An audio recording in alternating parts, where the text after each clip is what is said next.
Hello दोस्तों, मैं JP आनंद math परिवार में आप लोग को स्वागत है। आज हम लोग भूगोल से संबंधित प्रश्न करेंगे।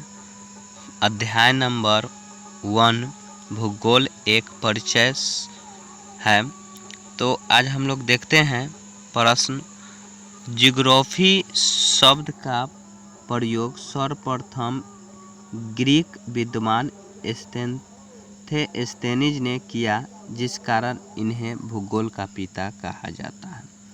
तो देखिए, पहला क्वेश्चन क्या इसमें निकला कि जब भूगोल के सर्वप्रथम जो है प्रयोग कौन किया था, तो एस्थेनीज ने किया था, जिस कारण से उन्हें भूगोल के पिता कहा जाता है। उसके बाद दूसरा टॉपिक क्या है, कुछ विद्वान हिकेटियस को भूगोल का पिता मानते हैं, क्योंकि उनकी पुस्तक पीरियोडिस में पहली बार पृथ्वी का क्रमबद्ध वितरण प्रस्तुत किया गया है। तो देखिए, इसमें क्या कहा गया कि ये कुछ वैज्ञानिक जो है, चाहे विद्वान जो है, हिकेटियस को जो है भूगोल के पिता मानते हैं। क्यों मानते हैं? क्योंकि इनका पुस्तक क्या है, पीरियड्स में ही ये जो है पृथ्वी का क्रमबद्ध जो है उसके बारे में बताएं। उसके बाद आगे है भूगोलवेत्ता अलेक्जेंडर वॉन हम्बोल्ट को आधुनिक भूगोल का जनक माना जाता है। तो आधुनिक भूगोल के जन्मदाता जो है किसे माना जाता है, तो अलेक्जेंडर वॉन हम्बोल्ट को माना जाता है, क्योंकि आधुनिक काल में इन्होंने भूगोल के दार्शनिक एवं प्रामाणिक व्याख्या करें। तो ये भी बात हम लोग समझ गए कि जो भूगोल के आधुनिक पिता किसे कहा जाता है, तो अलेक्जेंडर वॉन हम्बोल्ट को कहा जाता है। उसके बाद आगे दिया हुआ है जो ज्योग्राफी ग्रीक शब्द के दो शब्द से मिलकर बना हुआ है। तो ज्योग्राफी जो है ग्रीक शब्द के कितने शब्द से मिलकर बना हुआ है, तो दो शब्द से मिलकर बना हुआ है। पहला शब्द जो है जियो और दूसरा शब्द जो है ग्राफो से मिलकर बना है जियोग्राफी। अब समझिए जियो का अर्थ क्या होता है, तो जियो का अर्थ जो होता है पृथ्वी होता है, और ग्राफो का अर्थ क्या होता है, तो उसका अर्थ जो होता है वर्णन होता है। तो पृथ्वी के अब इससे क्या संबंधित हुआ कि ये पृथ्वी के बारे में जो वर्णन किया जाता है उसे क्या कहते हैं, ज्योग्राफी कहते हैं। उसके बाद जो है इसका परिभाषा देखिए, अब कौन कौन परिभाषा दिए हैं।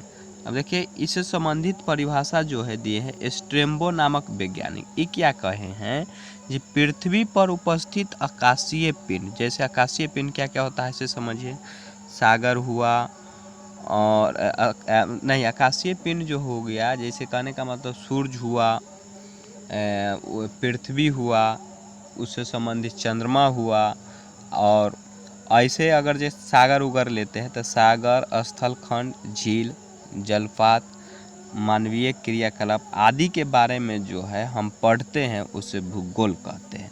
तो स्ट्रेम्बो साहब क्या कहें कि जे आकाशीय पिंड, महासागर, स्थलखंड, झील, जलपात आदि के बारे में जब हम अध्ययन करते हैं ना, उसे भूगोल कहते हैं। अब इसमें समझिए, संपूर्ण भूगोल के जो है 71% भाग जो है जल है, और वही 29% भाग जो है क्या है, तो भूभाग है। तो इससे क्लियर हो गया कि जो 71% पृथ्वी पर जो है जल है, और शेष जो है 29% जो है स्थल है। अब इससे आगे बढ़ते हैं दिशा के अनुसार। तो हम लोग जानते हैं जो दिशा जो होता है, ऊपर में उत्तर होता है, नीचे जो है दक्षिण होता है, और दाएं तरफ जो होता है पूर्व होता है, और बाएं तरफ पश्चिम होता है। तो ये हम लोग जानते हैं, इसके बारे में हम लोग पहले से जानते हैं। चलिए, उसके बाद क्या दिया गया है, जो पृथ्वी को मुख्यतः 7 महादेश और 5 महासागर में बांटा गया है। तो हम लोग ये भी जान गए कि जो पृथ्वी को जो है लगभग 7 गो महादेश और 5 महासागर में बांटा गया है। अगर अभी वर्तमान के अनुसार अगर ये पूछा जाएगा जे पृथ्वी पर कै गो महादेश है, तो जवाब देना है 8 महादेश है, जिसका नाम 8वां का क्या नाम है, तो जिलेडिया नाम है। जिलेडिया नामक एक महादेश बना है। चलिए, क्लियर हो गया होगा। अब उसके बाद है महाद्वीप या महादेश क्या होता है, तो ये समझिए महाद्वीप या महादेश क्या होता है। तो स्थल खंड के बृहत समूह को न हम महादेश कहते हैं। स्थल खंड के बृहत स्वरूप को जो है क्या कहते हैं, महादेश कहते हैं। क्षेत्रफल के आधार पर जो है हम लोग जानते हैं कि जो एशिया जो है सबसे बड़ा है और सबसे छोटा जो है ऑस्ट्रेलिया है। क्लियर हो गया होगा। उसके बाद आगे चलते हैं, तो क्षेत्रफल के आधार पर हो गया महादेश। अब देखिए घटते क्रम में क्षेत्रफल के आधार पर अब देखिए कौन कौन है। तो सबसे पहले जो है सबसे बड़ा जो होता है क्षेत्रफल के आधार पर एशिया होता है, उसके बाद उससे छोटा अफ्रीका होता है, उसके बाद उत्तरी अमेरिका होता है, उसके बाद दक्षिणी अमेरिका होता है, उसके बाद अंटार्कटिका होता है, 6 में यूरोप होता है और 7वां जो है ऑस्ट्रेलिया है। तो ये भी क्लियर हो गया। ये सबसे बड़ा जो है एशिया है और सबसे छोटा जो है ऑस्ट्रेलिया है। आगे बढ़ते हैं।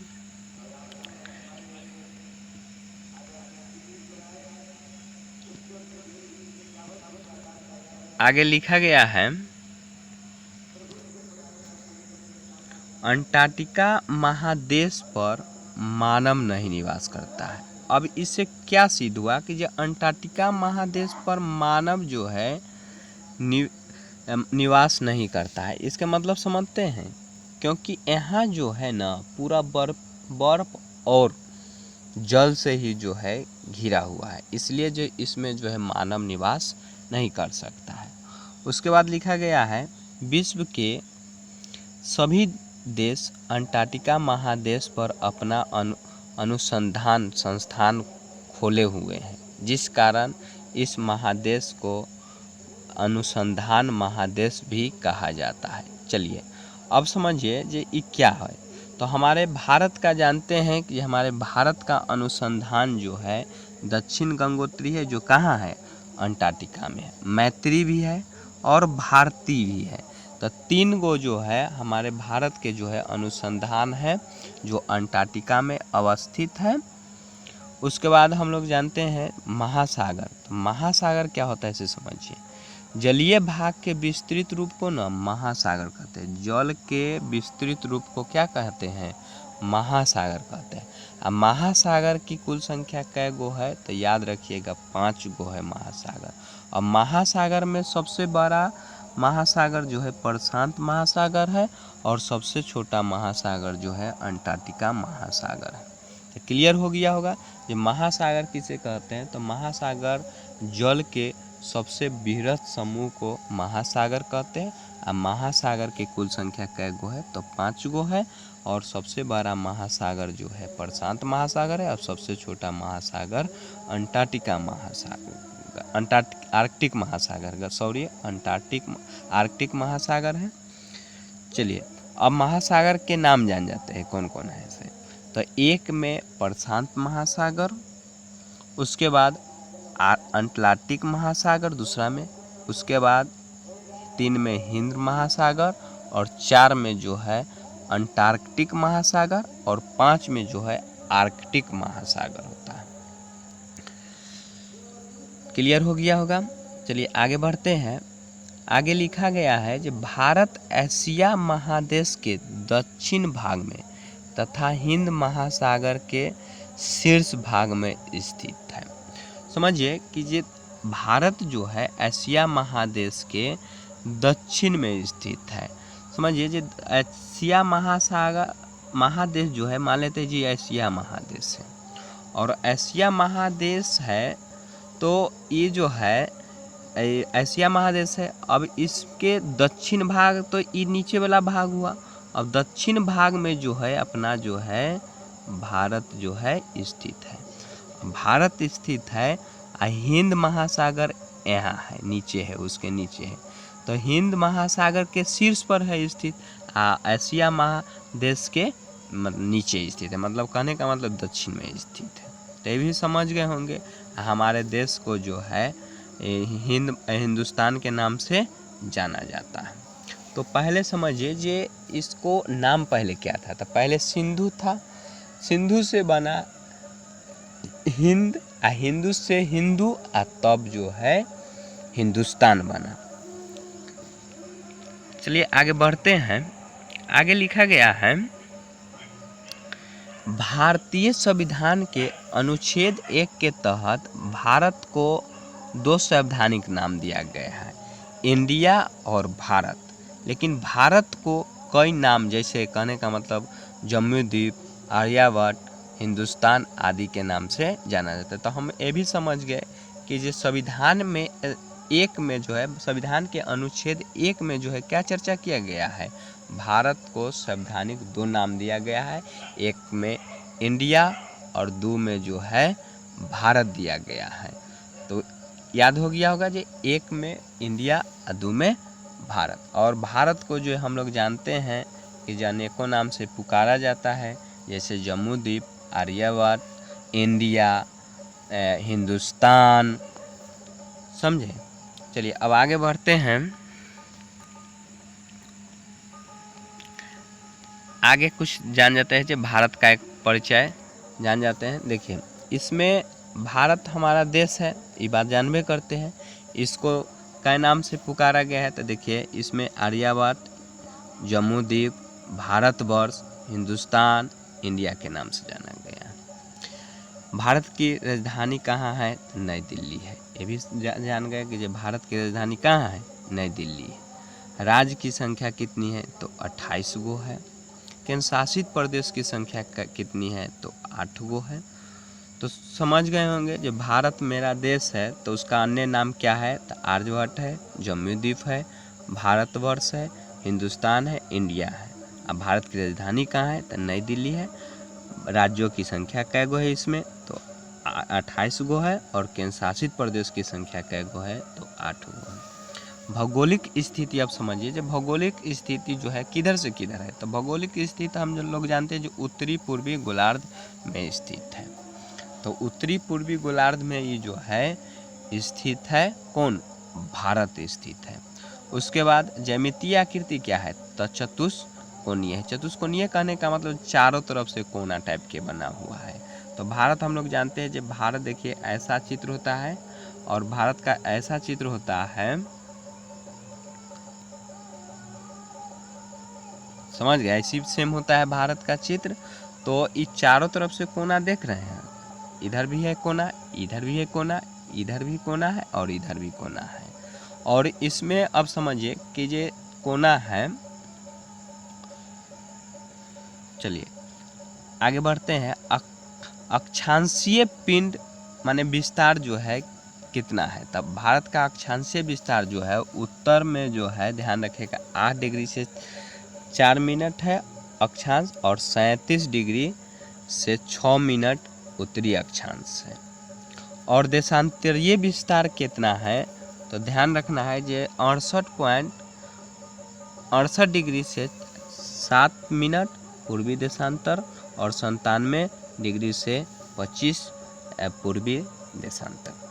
क्लियर हो गया होगा। तो हम लोग समझ गए ये भी बात, जे अक्षांशीय विस्तार कितना है, था 8 डिग्री 4 मिनट उत्तरी अक्षांश से, 37 डिग्री 6 मिनट उत्तरी अक्षांश। और देशांतरीय विस्तार कितना है, तो 68.7 मिनट पूर्वी देशांतर से, 97 डिग्री से 25 मिनट पूर्वी देशांतर। मानक समय कितना है, तब मानक समय जो है 82.5 डिग्री पूर्वी देशांतर, जो प्रयागराज के नैनी से गुजरता है। नैनी से इसका निर्धारण किया जाता है। और ग्रीनविच से कितना आगे है, तो 5.5 घंटा आगे है। उसके बाद आगे चलते हैं। आगे लिखा गया है भौगोलिक विस्तार। तो भौगोलिक विस्तार हम लोग जानते हैं, ये भारत जो है, तो भारत के आकृति अभी हम तुरंत बनाए हैं जस्ट।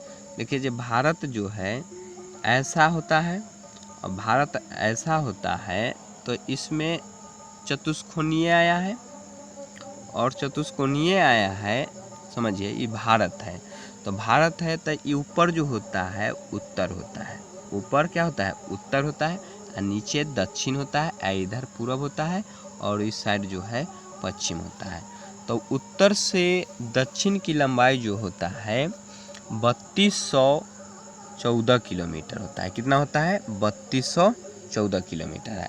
अब पूरब से पश्चिम की लंबाई जो है 2933 किलोमीटर। तो यानी हम लोग कह सकते हैं जो उत्तर से दक्षिण का विस्तार जो है सर्वाधिक है और पूरब से पश्चिम उसके तुलना में कम है। चलिए इसके आगे क्या दिया गया है, ये स्थलीय सीमा कितना है। तो स्थलीय सीमा जो है 15,200 किलोमीटर है स्थलीय सीमा, और जलीय सीमा कितना है तो 7516 किलोमीटर है। यहाँ का मानसूनी कैसी है, तो मानसूनी जलवायु कैसी है, तो मानसूनी जलवायु है। क्षेत्रफल कितना है भारत का, तो 32,87,263 वर्ग किलोमीटर। इसमें 363 लिख दिया गया है, 263 वर्ग किलोमीटर है। चलिए विश्व के कुल क्षेत्रफल से कितना है, तो 2.4% जो है, मतलब विश्व का कुल क्षेत्रफल से है। और उसके बाद क्षेत्रफल की दृष्टि से विश्व का कैमा स्थान आता है भारत, तो भारत जो है 7वां स्थान आता है क्षेत्रफल के दृष्टि से। तो ये भी बात समझ गए। जो स्थलीय सीमा कितना होता है तो 15,200, जलीय सीमा कितना है तो 7516 किलोमीटर, और जलवायु कैसी है तो मानसूनी जलवायु है। यहाँ का क्षेत्रफल कितना है तो 32,87,263 वर्ग किलोमीटर, और विश्व के कुल क्षेत्रफल का कितना प्रतिशत है तो 2.4%, और क्षेत्रफल के दृष्टि से जो है विश्व का कैमा स्थान है 7वां स्थान है। चलिए आगे अब चलते हैं। आगे लिखा गया है जो कुल साक्षरता कितना है, तो कुल साक्षरता जो है यहाँ जो है 74.04% है, और पुरुष जो है 82.14 कहने का मतलब यानी इसको हम कह सकते हैं 82%, और महिलाओं का साक्षरता जो है लगभग 65% है। अनुसूचित जाति की संख्या जो है 20, ध्यान रखिएगा जब 20 अनुसूचित जाति की संख्या जो है, छोड़िए इसको इकाई दहाई सैकड़ा हजार 10,000 लाख 10 लाख करोड़ 10 करोड़ गलती लिखा गया है, जितना 10 करोड़ तो नहीं हो सकता है। चलिए कुल जनसंख्या का जो है अनुसूचित जाति जो है 16.6% है। अनुसूचित जनजाति जो है कुल जनसंख्या का जो है 8.6% है। पर्वतीय क्षेत्र का विस्तार जो है कितना है तो 10.7% है। पहाड़ी क्षेत्र का विस्तार जो है 18.6% है, और पठारी क्षेत्र का विस्तार जो है 27.7% है। तो हम लोग ये भी समझ गए ये पर्वतीय क्षेत्रों का विस्तार जो है कितना है तो 10.7% है। पहाड़ी क्षेत्रों का विस्तार जो है 18.6% है। पठारी क्षेत्रों का विस्तार जो है 27.7% है।